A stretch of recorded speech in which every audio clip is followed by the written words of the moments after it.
Imagine for a second that you are standing right in the middle of a really bustling international airport terminal. You're looking up at that massive departure board and you're just watching hundreds of flights seamlessly flip from scheduled to boarding to departed. Right. It's just this constant flow of information. Exactly. Or think about the last time you opened your banking app on your phone. You just, authenticate with your face, you check your balance, maybe transfer some funds across international borders and pay a utility bill. And it all happens in, a matter of milliseconds. And we completely take the sheer operational certainty of those moments for granted. We really do. You Yeah. just tap a piece of glass and this massive global network responds.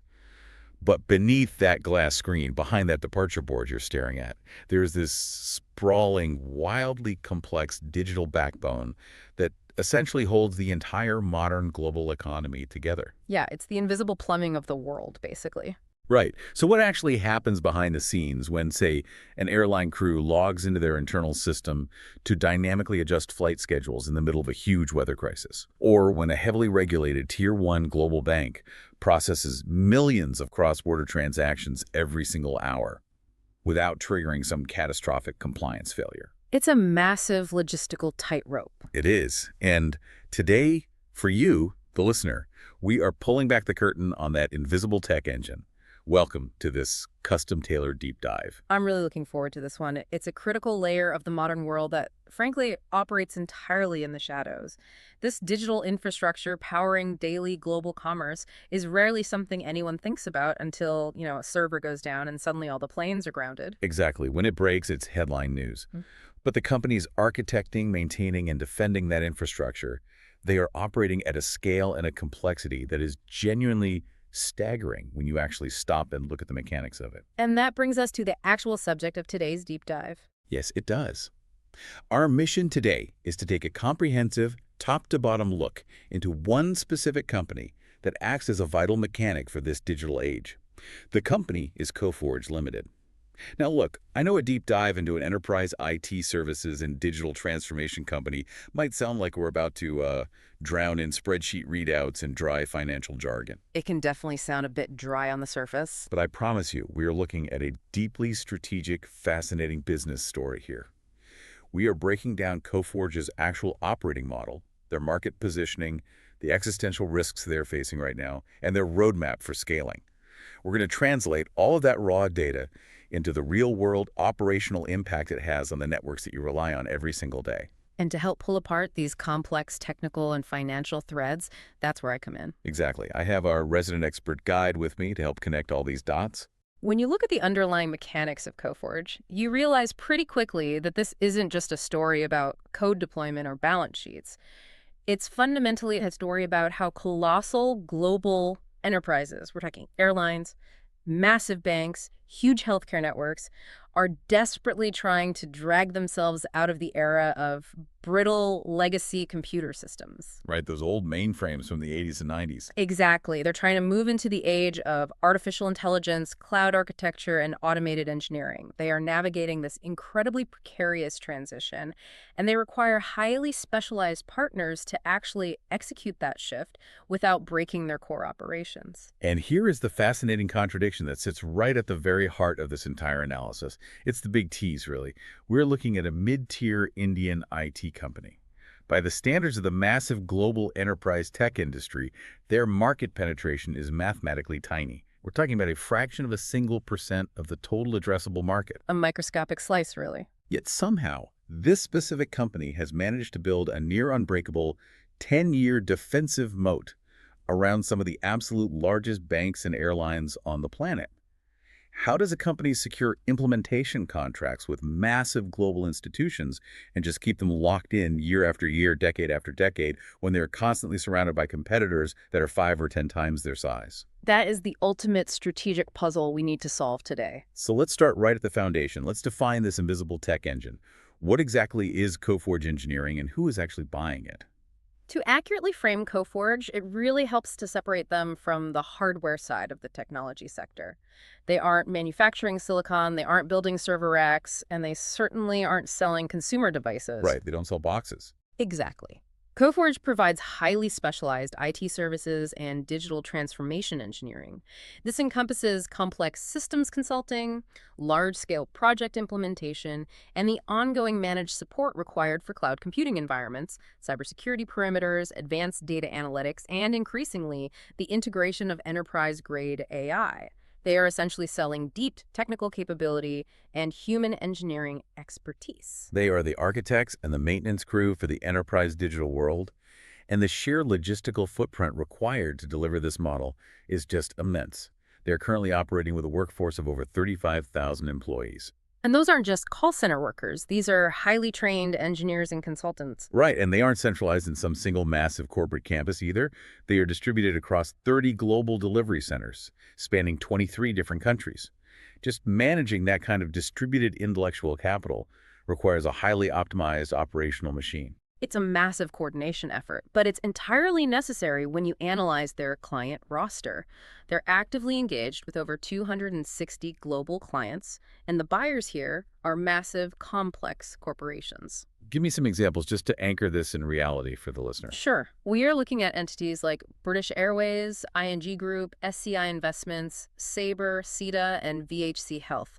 These are Tier 1 players in banking, financial services, retail, travel, and the operation of global capability centers. Let's isolate those clients for a second, because this is where the abstract concept of IT services becomes highly tangible for you. Take British Airways. Just consider the sheer volume of logistical data, customer information, maintenance schedules, and operational technology required to keep a major international airline functioning globally. It's millions of data points a second. Exactly. Or ING Group, managing the wealth, the risk profiles, and the daily transaction volume of millions of global citizens. Coforge is the operational partner in the background, ensuring that disparate legacy databases can securely communicate with modern cloud interfaces without dropping a single packet of data. And what's fascinating here is the sheer operational variety of the end-user applications. The deployment of this technology really hits the ground level of these industries. It's not just corporate executives looking at analytics dashboards in a boardroom. Right, it's the actual workers. Yes. For example, airline crews rely on an application developed by Coforge called the CrewWings app. This isn't just a basic scheduling tool. It has to dynamically integrate with flight operations, weather systems, and labor compliance regulations in real time. So if a blizzard hits O'Hare, the app is figuring out the cascading effect on pilot shift legalities across the globe. Precisely. We also see border security agents relying on these engineered systems to process international travelers securely and efficiently. And there's even a highly specific use case involving farmers participating in tobacco board e-auctions. Wait, tobacco board e-auctions, that is incredibly specific. It is, but it demonstrates how deeply embedded these digital transformation services are in the actual day-to-day execution of the physical economy. Supply chain teams in the retail sector rely entirely on these data systems just to ensure that physical inventory moves from a warehouse to a store shelf. Okay, let's unpack this, because it really paints a picture of a massive systemic shift in how the world operates. For decades, global commerce relied on physical infrastructure, paper ledgers, manual filing cabinets, physical trading floors, analog logistics boards. Now the dependency is entirely digital. It's an absolute dependency. Right. If the underlying digital architecture fails, the physical world literally stops moving. The planes don't push back from the gate, the border processing lines grind to a halt, the supply chain freezes. Coforge is essentially selling operational certainty in a highly volatile digital age. Every single time you fly or execute a banking transaction, you are interacting with a complex, fragile web of code and cloud infrastructure that a company like Coforge was hired to untangle, modernize, and protect. And their revenue model directly reflects that high-stakes environment. They generate capital through complex, long-term, fee-based service contracts. So how does that conversation actually go? A bank just calls them up. Basically, an enterprise client will approach them and say, look, we have this massive monolithic legacy mainframe system. It's brittle, it's expensive to maintain, and we need to securely migrate it to a multi-cloud environment while simultaneously integrating advanced AI analytics. And we need you to do all of this without interrupting our current operations for even a second. Like changing the engine on a plane while it's in flight. Exactly. So Coforge negotiates a contract that covers the initial architectural consulting, the actual heavy lifting of the project implementation, and crucially, the multi-year ongoing managed support. A prime indicator of this is a recent $158 million 5-year contract they secured with a UK client. $158 million for one client. Yes, and that's operating alongside their massive multi-million-pound engagements with British Airways. These are not transactional one-off software licenses. These are deeply integrated, highly lucrative long-term partnerships between Coforge and the enterprise. Which naturally brings us to the scale of the market they are operating in. Let's zoom out and look at the ocean that Coforge is navigating, because the macro numbers regarding the market size are almost difficult to conceptualize. We are looking at the total addressable market, or the TAM, for global IT services. The projections estimate this market will be valued between $1.2 and $1.5 trillion by 2025. Trillion, with a T. It is an astronomical figure. And it reflects the reality that technology is no longer just a department within a company. It is the entire nervous system of the company. How does that 1.5 trillion break down, though? So to segment that figure, core IT services, which encompasses your standard application development, legacy maintenance, and infrastructure management, accounts for roughly $600 to $700 billion. Then you layer on the digital transformation imperatives, migrating to the cloud, building data lakes, integrating automation, and that represents another $400 to $500 billion. Finally, you have business process outsourcing, which adds another $200 to $300 billion. So the sheer capital volume that global enterprises are forced to deploy simply to maintain and upgrade their technological posture is staggering. It really is. But here is the dynamic that stands out to me.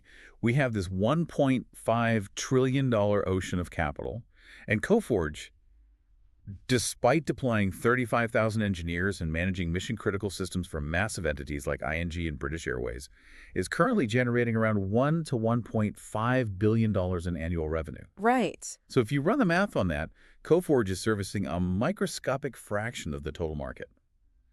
We are talking about an implied market penetration of roughly 0.1 to 0.2%. That means over 99% of this trillion-dollar market is completely untouched by them. From a strategic standpoint, how does a company of this scale and capability have such incredibly low penetration? Well, if we connect this to the broader structural dynamics of the enterprise IT landscape, it becomes very clear. You have to recognize that 70 to 80% of IT operations globally are still executed entirely in-house by the enterprises themselves. Wait, really? 80%? Yes, the vast majority of corporations have not yet fully outsourced this critical engineering work. So the open theoretical market is exponentially larger than the currently served market.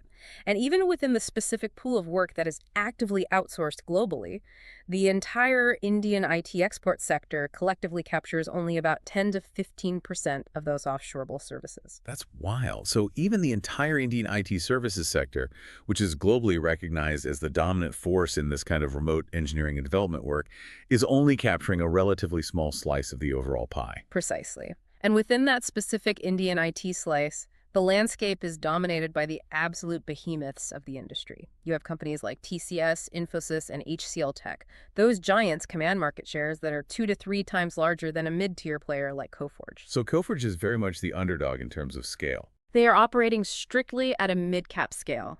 While a 35,000-person headcount sounds massive in isolation, when you place it in the context of a $1.5 trillion market serving millions of global enterprises, it structurally limits them. They simply cannot bid on every single global contract. They don't have the manpower to try and capture everything. No. They have to operate as precision hunters, going after very specific, highly complex niche deals. They currently service around 260 clients. In a global economy with millions of corporations, that client base is incredibly concentrated. It's the ultimate paradox of scale. They don't need to conquer the entire world to build a multi-billion-dollar business. They just need to absolutely dominate their specific chosen neighborhoods. But what is structurally driving this massive trillion-dollar spend right now? The capital allocation has to be justified by underlying business realities. There are several structural growth drivers, the why now factors that make this industry so resilient, really insulating it even when the broader macroeconomic environment cools down. Let's break down those tailwinds, starting with just the baseline of digital adoption. The stark reality of the enterprise world is that 60 to 70% of global firms are still operating heavily on hybrid or outdated legacy systems. We're talking about massive financial institutions running core processes on decades-old mainframe architecture that is becoming exponentially more expensive and difficult to maintain as the original engineers actually retire. It's the ultimate technical debt trap. Exactly. Enterprises are operating under massive pressure to shift 20 to 30% of their critical IT infrastructure to flexible cloud environments and modern digital platforms. Despite all the media hype around tech, the broader enterprise market is actually still in the very early foundational stages of true, deep digital transformation. So these massive legacy systems are so brittle and complex that the sheer cost of simply keeping the lights on is cannibalizing their ability to innovate. It's like finding out the majority of modern skyscrapers are running on deteriorating plumbing from the 1980s, and suddenly every building owner is rushing to retrofit the entire structure without evicting any of the tenants. That's a great analogy. And speaking of external pressures, there is also the massive regulatory hammer. We are seeing things like stringent data privacy laws, such as GDPR in Europe, and increasingly aggressive cybersecurity mandates forcing companies to allocate capital. Because you can't simply opt out of protecting consumer data. No, you can't. If you fail to secure your perimeter against ransomware, the regulatory bodies will fine you into non-existence. It's estimated that this regulatory and compliance panic alone drives 10 to 15% of total enterprise IT spend. And Coforge's deep focus on data governance, analytics, and perimeter cybersecurity aligns perfectly with that regulatory anxiety. But the structural drivers aren't just technological or legal, right? The source material noted they are also profoundly demographic. Yes, and this is a macro trend that rarely gets the attention it deserves in tech analysis. Aging global workforces and the acceleration of urban migration are systematically forcing legacy industries to rely far more heavily on automated technology. Let's draw a straight line there. How exactly does an aging demographic profile in the broader workforce translate into a revenue tailwind for an IT engineering firm like Coforge? Think about the operational realities of massive labor-intensive industries like logistics, global transportation, or complex supply chains. As the highly experienced veteran human workforce ages out and enters retirement, they take decades of tacit institutional knowledge with them. Right, the guy who knows exactly how to route the trucks during a storm is retiring. Exactly. And simultaneously, populations are migrating heavily into dense urban centers, which creates vastly more complex, high-velocity logistical demands. You can no longer rely purely on human memory and manual coordination to keep these supply chains functioning. You are forced to digitize and automate those processes to bridge that talent gap. You need sophisticated automated fleet management systems. You do. You need intelligent applications like the Crewings app we discussed earlier to manage incredibly complex human scheduling dynamically. Technology has to become the proxy for lost human expertise. And we're seeing this specific demographic pressure driving a 20 to 30% demand growth for automation services in regions like the Asia-Pacific corridor. And parallel to that, there is a massive push in emerging markets toward economic formalization. You have vast informal pen and paper operations that governments and corporations are actively trying to pull into the verifiable digital economy. The Internet Prahari project is a prime example of this. Right, that Indian government initiative.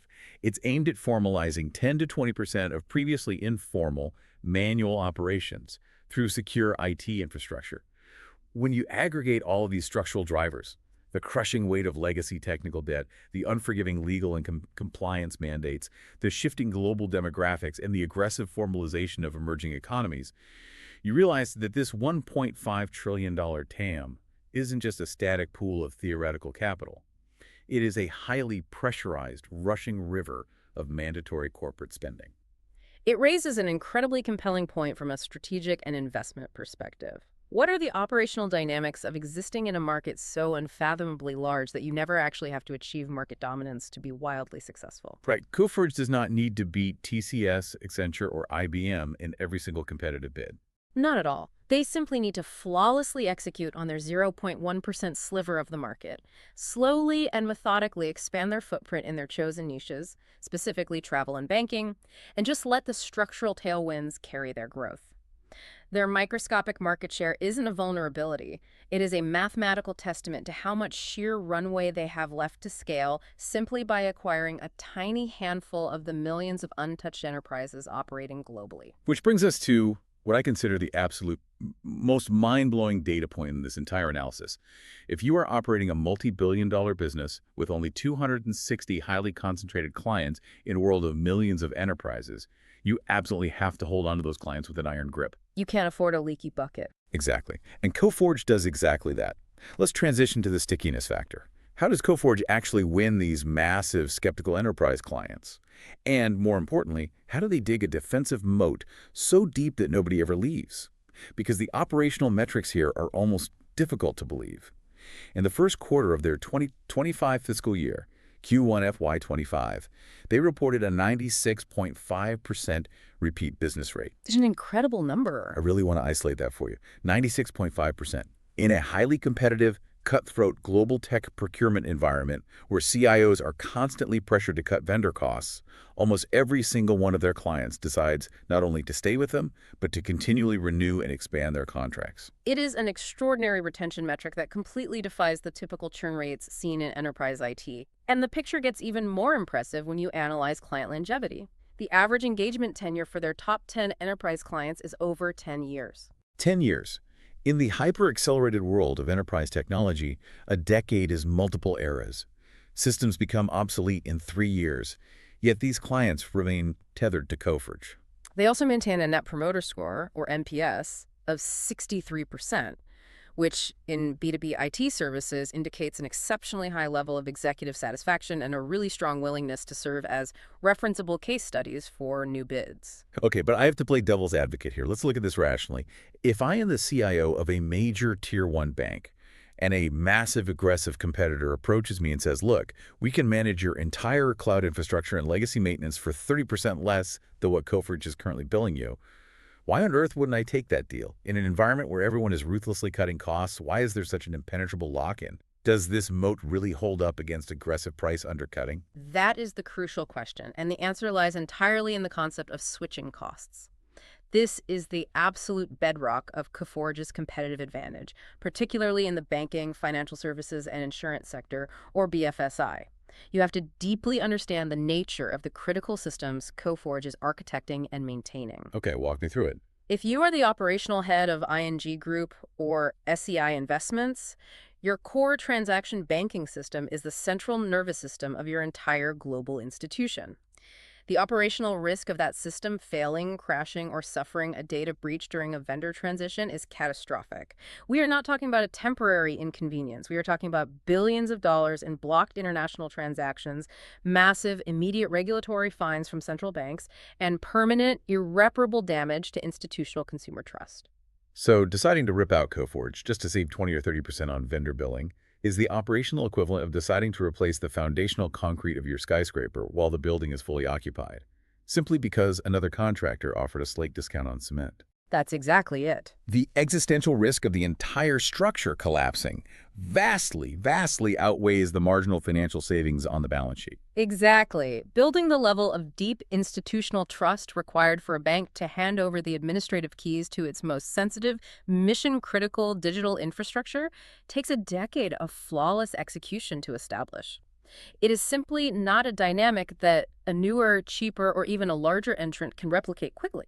That proven decade-long delivery history without a catastrophic failure becomes a massive, almost insurmountable barrier to entry for competing vendors. And this specific dynamic is exactly why we see them continually winning multi-million-pound renewals, right? Like that massive $158 million 5-year contract with the UK client we mentioned. Yes. The client executive team knows, beyond a shadow of a doubt, that Coforge's engineering teams understand the bizarre eccentricities and undocumented patches of their specific legacy code better than anyone else on Earth.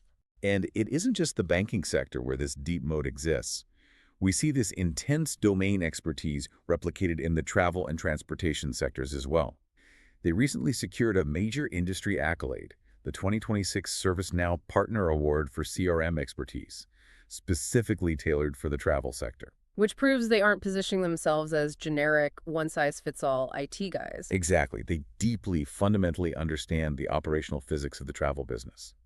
They acquired a specialized company called Sabre in the past, and they have spent years building highly specialized, incredibly risk-averse operational solutions for global travel firms. Again, the physics of the industry dictate the switching costs. If a complex flight operations database goes down, heavy metal planes physically cannot take off. The switching costs are astronomically high. We also see them successfully leveraging a very distinct technological and operational advantage when it comes to the expansion of global capability centers, or GCCs. These GCCs are essentially massive offshore innovation and engineering hubs set up by large multinational corporations to centralize their tech talent, right? Exactly, and Coforge is actively building specialized, high-end AI integration programs specifically for these centers. A prime example is their execution of BOT programs, which stands for Build, Operate, Transfer, specifically engineered for major Australian banks, alongside driving highly complex supply chain innovation for global retail GCCs. So they aren't just staffing these centers with warm bodies. No, they are not just providing raw headcount. They are embedding their own proprietary software platforms and deep, domain-specific AI integrations that they have rigorously honed over 40 years of corporate experience. You simply cannot copy and paste that kind of nuanced institutional knowledge. Which brings up a profoundly important operational connection. You absolutely cannot maintain highly complex legacy systems or successfully build cutting-edge AI integrations if your core engineering talent keeps walking out the door.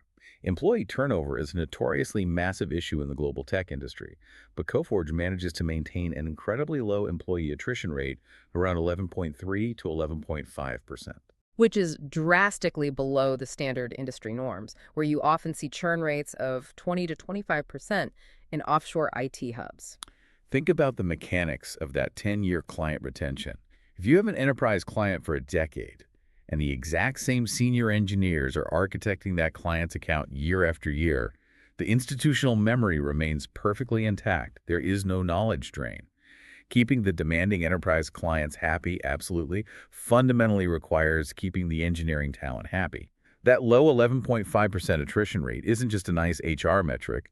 It is the actual secret sauce that makes the 96.5% repeat business rate physically possible. That is a vital strategic observation. The talent retention edge is the engine that sustains the deep domain expertise. If your engineering staff is constantly churning, the enterprise client immediately feels the operational friction. Because the client has to keep training the new people. Yes. The client's own internal teams have to constantly spend time re-explaining their bespoke business processes and undocumented code quirks to a revolving door of new vendor teams. It causes project delays and introduces critical errors. Coforge's structural ability to keep its attrition abnormally low directly feeds into that repeat business rate. It creates a highly lucrative, self-reinforcing virtuous cycle of operational stability. Okay, so we've firmly established the foundation. They operate in a massive $1.5 trillion structural market. They possess highly loyal, locked-in enterprise clients, and they maintain a highly stable engineering workforce. Now, let's look at the financial architecture. Let's examine how they actually turn all of this complex code and consulting into cash. Let's look at the economic engine. Right, let's break down the evolving business model. Where's the capital actually flowing from geographically? The geographic revenue split is highly concentrated and very clear. Over 85% of Coforge's total revenue is generated internationally. They operate as an Indian IT exporter utilizing the cost arbitrage of offshore talent, but the vast majority of their capital comes from Western enterprise markets. North America is by far the leading geographic market, accounting for roughly 60% of their total revenue footprint. And what are their actual financial targets right now? From a financial targeting perspective, the management team is aggressively aiming for a $2 billion revenue run rate by fiscal year 2026. Crucially, they are attempting to execute this massive scale-up while strictly maintaining a firm profitability floor. Specifically, they are targeting a 14% EBIT margin floor. So what does this all mean for how they actually structure the internal mechanics of their business? Because to hit a 14% margin floor while scaling to $2 billion, you can't just keep doing things the old way. And there is a massive operational shift happening inside Coforge that feels like the absolute most critical strategic pivot in their entire history. The platform pivot. Yes. The data highlights that more than 55% of their total revenue is now actively driven by proprietary platforms and intellectual property, rather than just traditionally billing clients for human engineering hours. If we connect this to the bigger macroeconomic picture of the IT industry, it represents a fundamental, radical change in the core economics of the company. Traditional IT services have historically operated on a very simple, linear model that is colloquially known in the industry as body shopping. Right, and they're trapped in that classic body shopping dilemma. Yeah. Your profit margins are mathematically capped because every single new dollar of revenue requires you to put a new human at a desk. The growth is entirely linear. How exactly are they breaking that linear curve and decoupling their revenue from their headcount? In a traditional body shopping model, revenue growth is entirely dependent on expanding human labor. To increase top-line revenue, you are forced to aggressively hire more engineers and bill out their hourly rates. It is a highly variable cost structure. In traditional legacy IT, those variable human labor costs can consume 50 to 60% of your total operating costs. So your margins are just structurally crushed. Your gross margins are structurally limited because every incremental dollar of revenue carries a corresponding heavy wage expense. But Coforge is aggressively pivoting away from that trap. They are rapidly transitioning towards a model built on IP reuse, intellectual property reuse driven by proprietary software platforms. The economic magic of transitioning to a software platform model is operating leverage. Precisely. The upfront capital cost to develop a complex software platform is fixed. You pay your elite engineering teams to architect and build the platform once. But once that core IP is built and tested, every subsequent time you license that platform or deploy it for a new enterprise client, the marginal cost of delivering it is near zero. It drops almost entirely to the bottom line as pure profit. By strategically shifting their revenue mix so that over 55% is now generated from these platform-led, IP-heavy solutions, Coforge is actively breaking the linear one-to-one relationship between their physical headcount and their revenue generation. They are essentially evolving their entire corporate identity. They are moving from a pure service company that rents out highly intelligent people by the hour into a hybrid software-like entity that licenses highly specialized, incredibly high-margin digital tools. And we have some very specific examples of this proprietary IP. They currently maintain a portfolio of over 40 distinct enterprise platforms. One of the flagship examples is a platform called AgentSphere, which reportedly features over 100 highly specialized AI agents. When you combine this accelerating high-margin platform revenue with the consistently high utilization rates of their 33 global delivery centers, you start to clearly see the mathematical pathway for how they plan to defend that 14% EBIT margin floor, even as they rapidly scale up to a $2 billion operation. And beyond the margin profile, we also have to analyze how incredibly efficiently they manage their internal cash flow. The financial metrics point out that Coforge operates with a highly advantageous negative working capital cycle. Their days sales outstanding, or DSO, which measures how long it takes to actually collect cash after a service is rendered, is sitting at a very healthy 60 to 75 days. However, they are highly effective at negotiating advance payments or billing in rapid milestones for their massive implementation deals. Furthermore, they operate a fundamentally asset-light model. They are not required to deploy massive capital expenditures to build physical manufacturing factories or logistics hubs. Their primary capital expenditures are simply software licensing, cloud compute, and engineering tools. This unique combination makes Coforge an incredibly powerful cash-generating engine. They historically convert an estimated 90 to 100% of their EBITDA directly into free cash flow, providing them with a massive war chest of liquid capital, which they can then deploy to fund organic expansion or aggressive acquisitions. Which perfectly sets up the crucial question, the roadmap to $2 billion. Yes, they have this highly efficient cash engine, they have the high-margin platforms, they have the loyal clients. But where is the actual tangible future growth going to come from?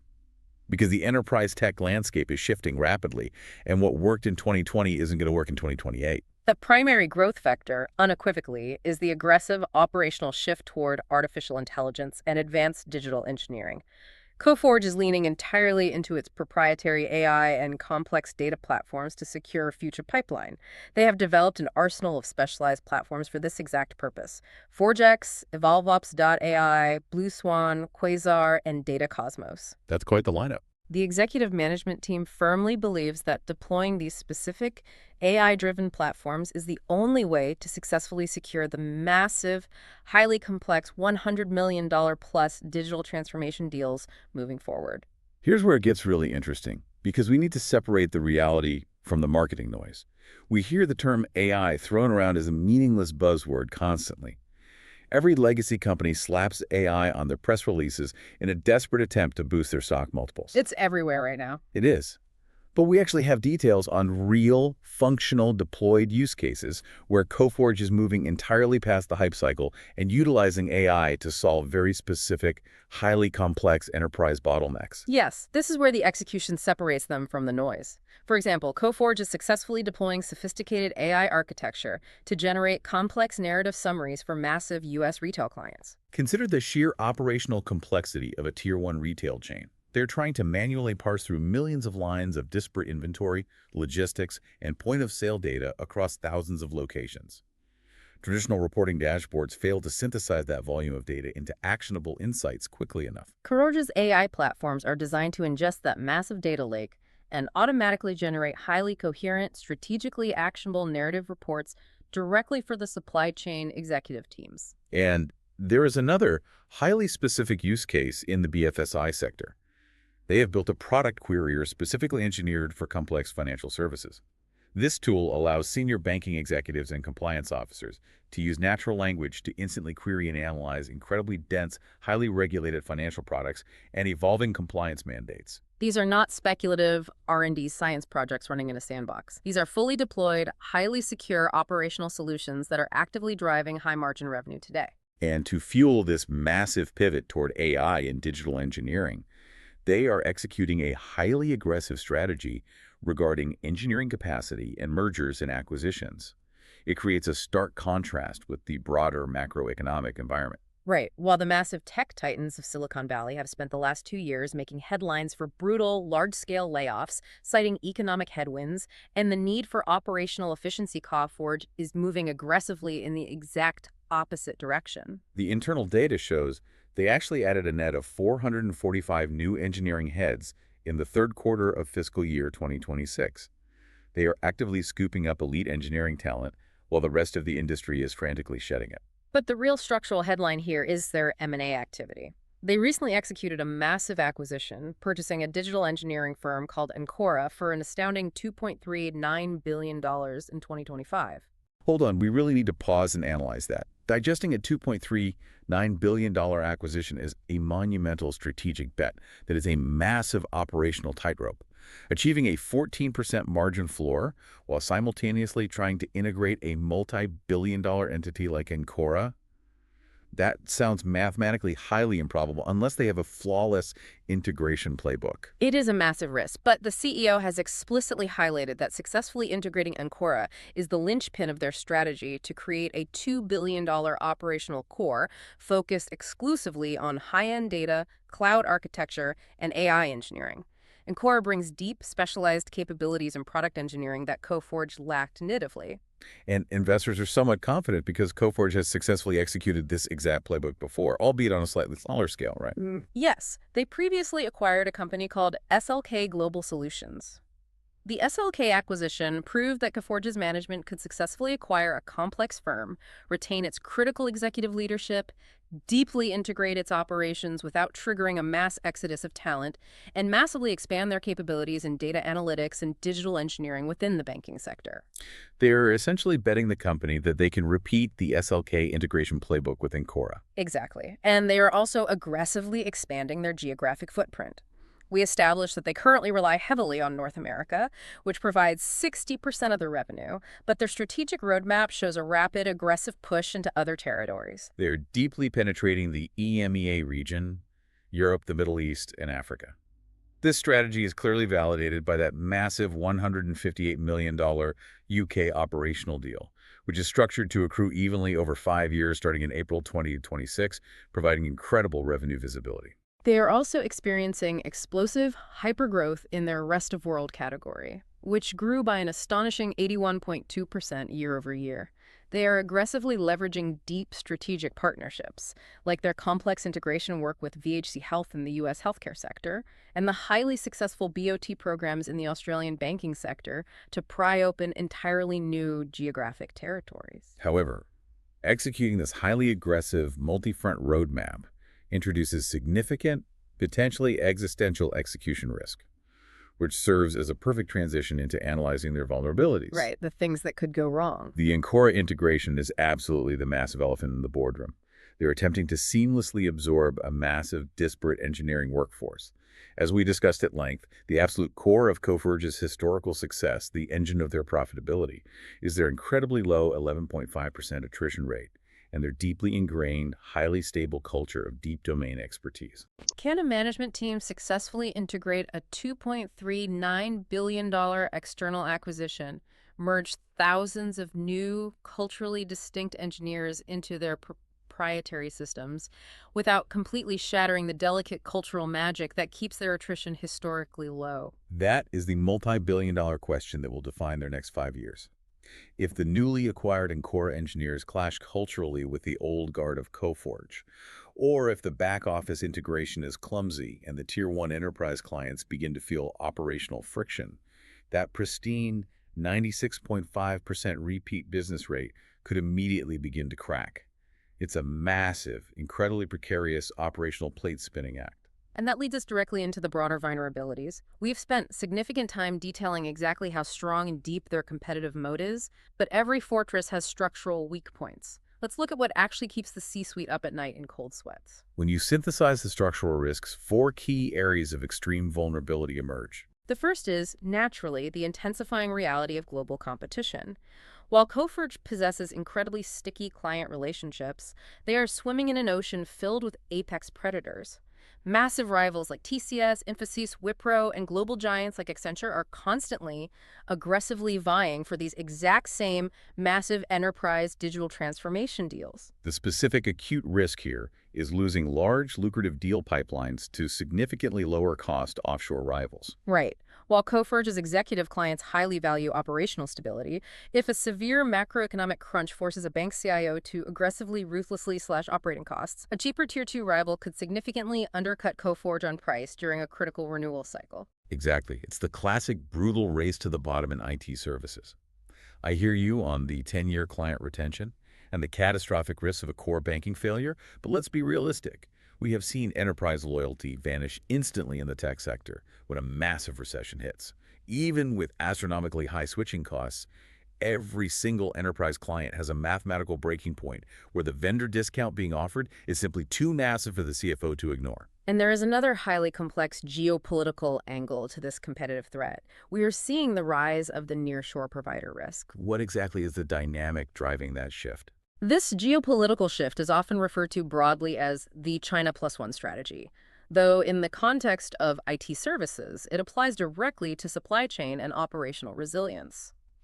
Enterprise clients located in the US or the UK are becoming increasingly nervous about geopolitical instability. They might start strategically favoring IT engineering providers that are located physically closer to home. This is called nearshoring, or providers located strictly within allied nations, rather than relying so heavily on concentrated offshore engineering centers located in India or the broader Asia-Pacific region. If global geopolitical tensions continue to rise, or if national data sovereignty regulations become significantly stricter, prohibiting the export of consumer financial data, Coforge's heavy 85% reliance on the Americas and EMEA markets could instantly transform from a strength into a massive structural vulnerability. If a U.S. bank decides they legally require their data architecture and their engineering teams to be located entirely within U.S. borders, offshore heavy models will suffer immensely. Then we arrive at the absolute most fascinating risk, the threat of tech disruption. And this is where the strategic narrative becomes incredibly paradoxical. We just spent a significant amount of time detailing how Coforge's entire future growth strategy, their path to $2 billion, is entirely tethered to their proprietary AI platforms. Yeah. But simultaneously, the rapid, accelerating commoditization of artificial intelligence represents perhaps their single greatest existential threat. This raises a profoundly important strategic question that the entire IT services industry is grappling with. What happens if the global open source engineering community develops AI models and autonomous coding agents that are just as capable or vastly superior to Coforge's highly guarded proprietary tools like Code Insight AI or AgentSphere? If open source AI agents readily available to any internal enterprise IT team can perform the exact same complex narrative summaries, automate legacy code refactoring, or generate pristine cloud architecture essentially for free, it completely and utterly erodes the premium pricing power that Coforge currently commands for its human engineering services. They are betting billions of dollars on highly unproven, rapidly evolving, hyper-volatile technology. In parallel to the threat of open source AI, there is the rapidly accelerating threat of advanced low-code or no-code enterprise platforms. We noted earlier that Coforge won a prestigious award for their ServiceNow CRM expertise in the travel sector. But what happens when platforms like ServiceNow become so incredibly intuitive, so deeply driven by conversational AI, that the enterprise clients simply do not need to hire a highly expensive external IT service firm to implement them? What if the internal operational teams at these major banks and airlines can just use natural language interfaces to build, test, and deploy their own bespoke digital solutions internally? Coforge could essentially be completely cut out of the software implementation loop entirely. The middleman vanishes. That is the exact nightmare scenario. If we analyze the reality of these disruptive risks versus the immense strength of Coforge's current operational moats, it creates a fascinating high-stakes debate.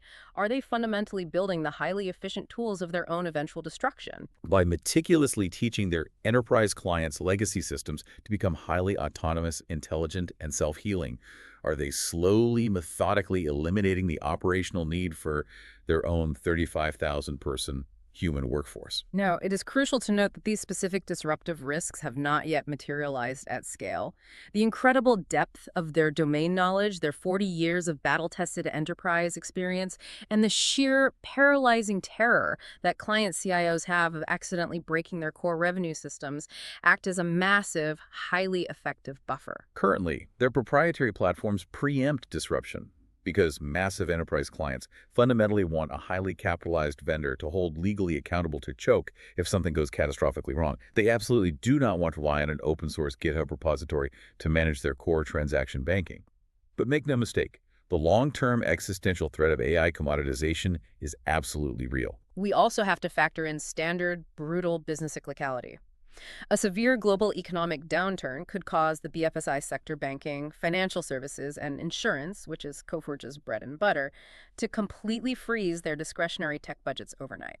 If these banks delay the signing of those massive, critical $100 million transformation deals, Coforge's internal engineering utilization rates will plummet, their margins will compress, and they might be violently forced into the massive headcount reductions they have so far miraculously avoided. If the global macroeconomic engine slows, the aggressive expansion of those GCCs could completely stall as multinational firms ruthlessly cut back on funding their offshore innovation hubs. Finally, we must assess key person risk, specifically concerning their Chief Executive Officer, Sudhir Singh.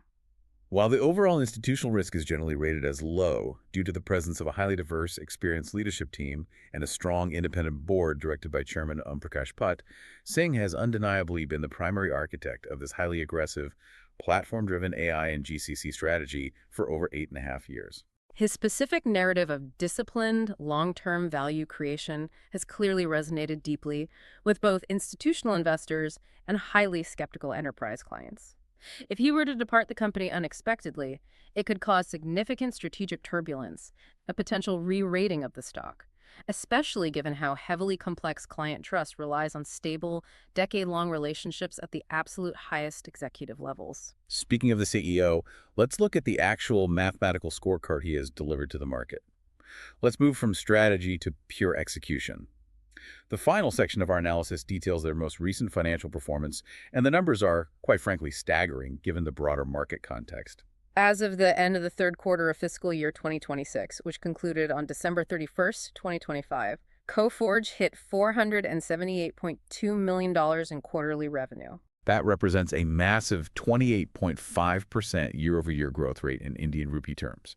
Their EBITDA margin confidently hit 17.4%, completely blowing past that 14% floor we discussed. Net profit is surging aggressively. And perhaps the most vital metric for assessing their future revenue visibility and operational health is that they successfully signed 6 massive, large-scale enterprise deals in that single quarter alone. This incredible deal momentum pushed their executable order book, which is the contracted, locked-in revenue they are simply waiting to recognize over the next 12 months, to an all-time high of $1.72 billion. That executable order book is up an astonishing 30% year over year. It brings us right back to that massive, glaring contradiction we highlighted at the very beginning of this deep dive. You have the broader, highly capitalized tech industry spending the entirety of 2024 and 2025 executing massive, brutal rounds of layoffs, citing severe macroeconomic headwinds, high interest rates, and the desperate need for operational efficiency. Yet here is Coforge, a mid-tier player, aggressively adding hundreds of engineering heads, successfully swallowing a $2.39 billion acquisition, growing their top-line revenue at nearly 30%, and actually expanding their profit margins. How exactly are they pulling off this hyper-growth execution while the absolute titans of the technology sector are shrinking and panicking? It connects directly back to that disciplined long-term value creation narrative executed by the CEO and the senior management team. They are fundamentally not managing the company quarter to quarter simply to chase short-term stock market bumps or appease impatient activist investors. They are methodically executing a very deliberate, highly disciplined, multi-year playbook. They intensely focus on locking in the absolute stickiest, most risk-averse clients in the most heavily regulated global industries, banks and airlines. They use their abnormally low attrition rates to fiercely protect their deep institutional knowledge, which allows them to consistently deliver flawless, highly complex engineering service. That flawless execution directly results in an incredible 96.5% repeat business rate. And then, the masterstroke. They systematically use the massive free cash flow generated from those stable legacy support services to aggressively fund the development of their proprietary high-margin AI platforms. They are effectively self-funding their own evolution, shifting their underlying business model from linear human labor to exponential high-margin software licensing. Their highly successful historical M&A integration track record, specifically the SLK playbook, gives the institutional markets the confidence that they can actually swallow a massive multi-billion-dollar entity like Encora without operationally choking. It truly is a masterclass in operational discipline. They have successfully carved out a highly defensible, highly lucrative micro-niche within an overwhelmingly massive global market. Let's bring all of these complex threads together. We started this journey by exploring the hidden, highly fragile digital plumbing of the global economy. We discovered that the total addressable market simply for keeping the enterprise digital lights on is a staggering $1.5 trillion. And we analyzed exactly how a mid-tier company like Coforge, capturing just a microscopic fraction of a percent of that massive market, can methodically build a hyper-profitable multi-billion-dollar empire by simply executing better than the giants. We deeply examined the incredibly high, almost insurmountable switching costs that keep massive international airlines and sprawling global banks completely tethered to Coforge's engineering teams for decades at a time. We sought how the sheer existential fear of a core operational failure vastly outweighs the superficial allure of cheaper Tier 2 competitors. And we meticulously tracked their incredibly ambitious strategic evolution, moving aggressively away from the traditional, highly commoditized, low-margin body shopping model of renting out human engineering hours, and pivoting with massive capital force toward a future where over 55% of their revenue is currently generated from highly scalable, high-margin proprietary intellectual property and advanced AI platforms. But as we have seen, they are walking an incredibly high, highly precarious operational tightrope. They have to flawlessly integrate massive multi-billion-dollar acquisitions, aggressively fend off cheaper offshore rivals, and navigate the looming existential threat of open-source AI commoditization. And they have to execute all of this without breaking the delicate cultural stability and historically low attrition that built their pristine reputation in the very first place. So, to you, the listener, the next time you are sitting in a crowded airport terminal, casually tapping your airline's app to check for a last-minute gate change, or the next time you seamlessly authenticate and transfer funds internationally on your mobile phone, take a brief second to conceptualize the massive 35,000-person global engineering operation spanning 23 countries and dozens of delivery centers that is working feverishly in the invisible background to ensure that your simple tap on a piece of glass actually does exactly what it is supposed to do. And as we conclude this analysis, I want to leave you with a profound, lingering, strategic question to ponder, something that builds on the absolute core of everything we have discussed today regarding the future of enterprise engineering. We have analyzed how Coforge has successfully transitioned from a traditional human labor-intensive IT services firm into an entity where the majority of its highly profitable revenue now stems from autonomous AI platforms and proprietary intellectual property. Where is the ultimate logical endpoint of this rapid technological evolution? It's a massive question. If highly advanced platforms like their agent sphere, currently operating with its hundreds of specialized AI agents, eventually learn to write, test, securely deploy, and perfectly maintain all complex enterprise code entirely autonomously without human intervention, does the traditional IT service provider accidentally, inevitably evolve into a pure hands-off software entity? And in doing so, do they fundamentally and permanently render the massive 35,000-strong human engineering workforces that meticulously built the entire global industry entirely obsolete? It is the absolute ultimate innovator's dilemma, and it is playing out right now, in real time, on a massive global stage. That is an absolutely wild, almost terrifying macroeconomic thought to end on. Building the very highly efficient, highly profitable machine that might one day completely eliminate your entire business model, all while making billions of dollars in free cash flow doing it.